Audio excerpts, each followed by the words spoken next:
अरे रे रे रे, ये मैं तो स्वर्ग आ गया। कहाँ वो मालिक की दिन रात की सेवा और दिन भर की कुटाई, फिर चारे में वही घास फूस और चूना पानी, लेकिन यहाँ तो अमृत है। आज बड़ा शिकार करूंगा। कई दिन से खाना नहीं खाया हूँ, जोरों से भूख लग रही है। बस कोई हाथ लग जाए।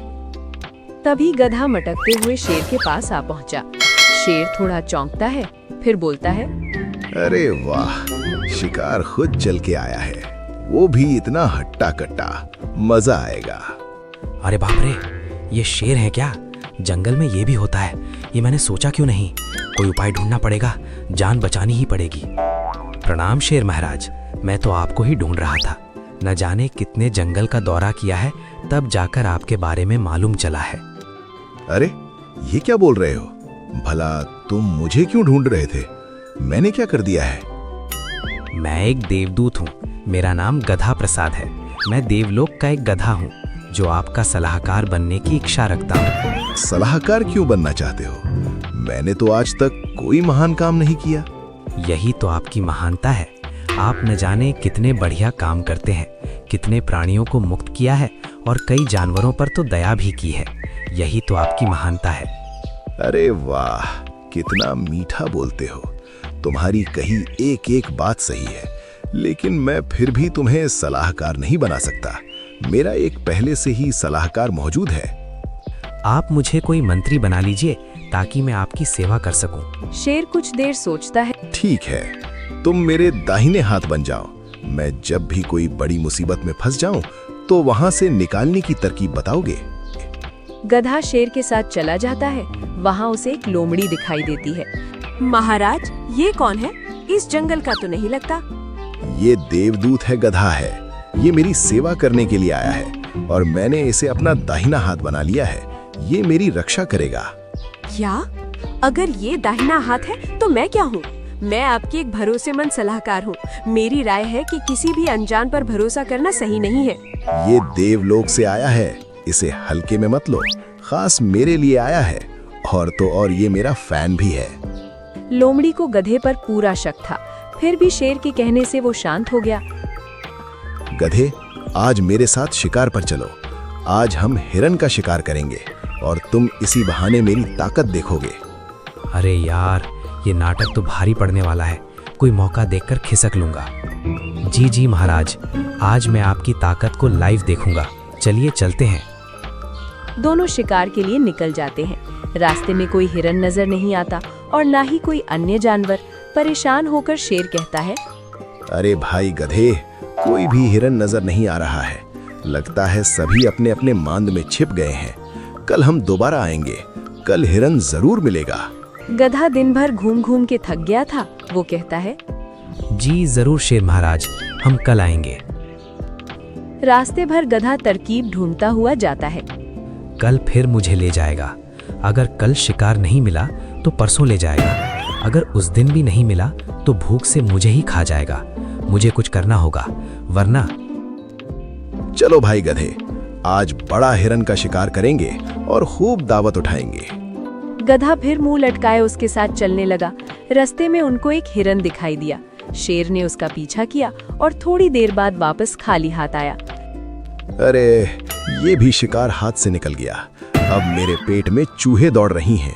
अब तो मुझे करेला भी मीठा लगने लगेगा। जिसका डर था वही हुआ। अगर अभी कुछ नहीं बोला तो हमेशा के लिए चुप हो जाऊंगा। अपना नया दांव खेलने के समय आ गया है।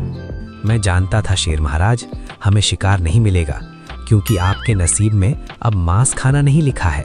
अब आपके नसीब में फल सब्जियां खाना लिखा है। क्या? मैं एक शेर होकर फल सब्जियां खाऊंगा? भला ये कैसे संभव है?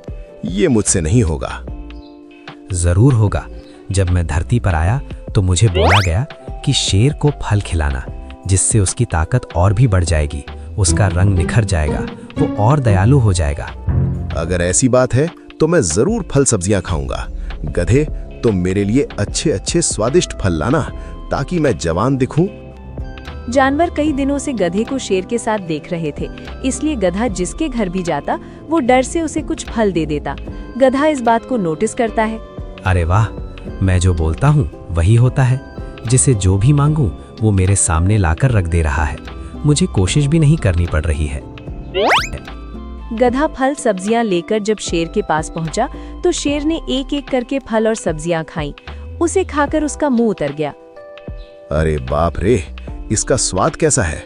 मुझे तो बहुत ही बेस्वाद लग रहा है, लेकिन सुंदर और ताकतवर दिखने के लिए ये बहुत जरूरी है। एक दिन लोमड़ी शेर से मिलने आई। उसे फल सब्जियां खाते देख हैरान हो गई। उसने पूछा, ये आप क्या कर रहे हैं? भला फल और सब्जियां क्यों खा रहे हैं? छोड़िए ये सब। तुम चुप रहो, इससे मुझे ताकत और सुंदरता मिलेगी। मेरे देवदूत गधे ने कहा है कि इससे मुझे सब कुछ मिल जाएगा। एक बार तुम भी ट्राई करो और देखो कि कैसे ये सब काम करता है। अरे आप उसके बातों में अंधा विश्वास कर रहे हैं। अंधभक्त मत बनिए। जैसा आप हैं वैसे ही रहिए। किसी के कहने से बदलने की कोशिश मत कीजिए। अच्छा, लेकिन वो देवदूत है, उसकी बात झूठ नहीं हो सकती। तुम मुझे मत बहकाओ, बोलो किस काम से आई हो? गधे की शिकायत लेकर आई हूँ। ये आपका देवदूत किसी से भी कुछ भी मांग लेता है। अगर कोई नहीं देता तो उसको आपके नाम से डराने लगता है। फिर डर के मारे सभी उसे कुछ न कुछ देते हैं। ये तो बहुत गलत बात है। मेरा नाम लेकर गधा ये सब कर रहा है। आज मैं उसका पीछा करके सच्चाई का पता लगाऊंगा और उसे दंड भी दूंगा। अरे ओए, सामान निकाल, जल्दी निकाल। मेरा पास समय नहीं है, वरना शेर को बुलाऊंगा। अरे गधे, तुम ये क्या कर रहे हो? मेरे नाम का गलत इस्तेमाल करके सबसे वसूली कर रहे हो। अरे नहीं नहीं शेर महाराज, मैं तो आपकी ताकत को दिखाना चाहता था। क्या आपने देखा, आपके एक नाम से इस प्राणी ने बिना सोचे समझे सामान लेकर दे दिया। सोचिए आपकी ताकत कितनी बढ़ चुकी है। अरे वाह, मंत्री हो तो तुम जैसा। वरना जब लोमड़ी ने मुझसे कहा कि तुम ये सब कर रहे हो तो मैं बहुत परेशान हो गया था। मुझे लगा कि तुम मुझे धोखा दे रहे हो। अच्छा, उसने ये सब कहा। माफ करना शेर महाराज, छोटी मुंह बड़ी बात। वो लोमड़ी आपको राजा के पद से हटाना चाहती है। उसने आपसे जरूर बोला होगा कि फल सब्जियां ना खाओ, आप कमजोर हो जाओगे। अरे हाँ, उसने बिल्कुल ऐसा ही बोला है, लेकिन तुम्हें कैसे पता? वह आपको कमजोर करना चाहती है और बदले में आपकी जगह खुद राजा बनना चाहती है। मैं तो कहता हूँ आप उसे सलाहकार के पद से हटा दें। अरे दुष्ट लोमड़ी, तू मुझे कमजोर करके मेरा पद लेना चाहती है। तू मुझे मारना चाहती है, लेकिन ऐसा कभी नहीं होगा। ये आप क्या कह रहे हैं? भला मैं आपको क्यों मारना चाहूंगी? आप तो मेरे महाराज हैं। बल्कि मुझे तो लगता है कि गधा आपको कमजोर बनाकर आपकी जगह लेना चाहता है। मुझे सब मालूम हो गया है। तू मेरे जंगल से निकल जा और कभी भी अपना चेहरा मत दिखाना, वरना मुझसे बुरा कोई नहीं होगा। लोमड़ी शर्मिंदा होकर वहां से चली जाती है और एक पेड़ के पास बैठकर सोचने लगती है। इस गधे ने बड़ी चालाकी के साथ मुझे शेर से दूर कर दिया और पूरी तरह से राजा वाला जीवन जी रहा है। लेकिन समय सबका आता है, मेरा भी समय आएगा, तब इसे बताऊंगी। समय कुछ दिन बीता और शेर समय के साथ साथ कमजोर होने लगा। उसने गधे से पूछा, अरे यार गधे, मैं इतना कमजोर क्यों फील कर रहा हूँ? क्या मेरे खाने में किसी चीज की कमी है? अरे शेर महाराज, अब आपको और फल सब्जियां खानी चाहिए। समय के साथ आपके शरीर को इन चीजों की और आवश्यकता है, इसलिए खाते रहिए। इधर लोमड़ी को जब शेर ने निकाला था, उसके खाने के लाले पड़ गए थे। अरे यार, क्या खाऊं? कोई भी भोजन पानी नहीं मिल रहा है। कितनी भूखमरी की नौबत आ गई है। तभी उसके पास एक भालू आता है। सुनो लोमड़ी, क्या तुमने मेरे गधे को देखा है? मैंने कुछ दिन जंगल में बिताने के लिए कहा था, मगर अब तक वो घर नहीं आया है। क्या बोला तुमने? गधा? तो वो महान देवदूत गधा तुम्हारा है? हाँ हाँ, वो मेरा ही गधा है। क्या तुमने उसे देखा है? जरूर डाल में कुछ काला है। गधे ने देवलोक की बात की थी, यहाँ तो अलग ही देवता खड़ा है। एक बार जरा इसे किनारे लगती हूँ। अरे भालू भाई, वो गधा तो शेर महाराज का खासम खास है। शेर महाराज कहते हैं कि वो देवलोक का गधा है। मैं तो उसकी खास दोस्त हूँ। आप ठहरिए, मैं उसे अभी बुला कर लाती हूँ। लोमड़ी सीधे गधे के पास जाती है और उससे कहती है, अरे गधे भाई, तुमसे मिलने कोई भालू आया है। वो कहता है कि तुम उसके हो। जरा मुझे बताओगे कि क्या बात है? गधा थोड़ा डर जाता है और कहता है, अरे नहीं नहीं, मैं देवदूत हूँ, इसलिए हर कोई मुझे अपना बनाना चाहता है। तुम यहीं रुको, मैं उसे समझा बुझाकर भगा देता हूँ। गधा तुरंत भालू के पास पहुँचा। अरे थोड़ी देर रुक नहीं सकते थे? कितनी बार बोला है, जैसे ही काम खत्म हो जाएगा मैं तुम्हें सूचना दे दूंगा। अरे कब सूचना दोगे? कई दिन हो गए तुमसे छोटा सा काम नहीं हो पा रहा है। एक मामूली शेर ही तो है। उसके साथ एक चालाक लोमड़ी भी तो थी। वह हर काम में अपना टांग अड़ाती थी। बड़ी मुश्किल से उससे पीछा छुड़ाया है। बस कुछ और दिन, फिर शेर कमजोर हो जाएगा, फिर तुम उसे खत्म कर सकते हो। तभी शेर और लोमड़ी वहां आ पहुंचे। लोमड़ी ने शेर को इस बात की सूचना दे दी थी। देखा आपने, ये इस भालू का जासूस है। मैंने आपसे कितनी बार बोला था, हर किसी पर भरोसा नहीं किया करते, चाहे वो कोई भी दावा करे, चाहे खुद को भगवान ही क्यों ना बताए।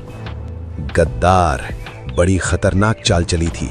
मुझे फल खिलाकर कमजोर करना चाहता था और इसे भालू के हाथों मुझे खत्म करना चाहता था। शेर अपनी पूरी ताकत के साथ उन दोनों पर हमला कर देता है और दोनों की खूब पिटाई कर जंगल से भगा देता है। तुम ही मेरे सच्चे और बुद्धिमान सलाहकार हो। आज मैं तुम्हें इस जंगल का मुख्यमंत्री बनाता हूँ। तो दोस्तों, आज के वीडियो में बस इतना ही। उम्मीद है आपको ये वीडियो पसंद आया होगा। इसे लाइक करना ना भूलें और चैनल को सब्सक्राइब जरूर करें। मिलते हैं अगले वीडियो में।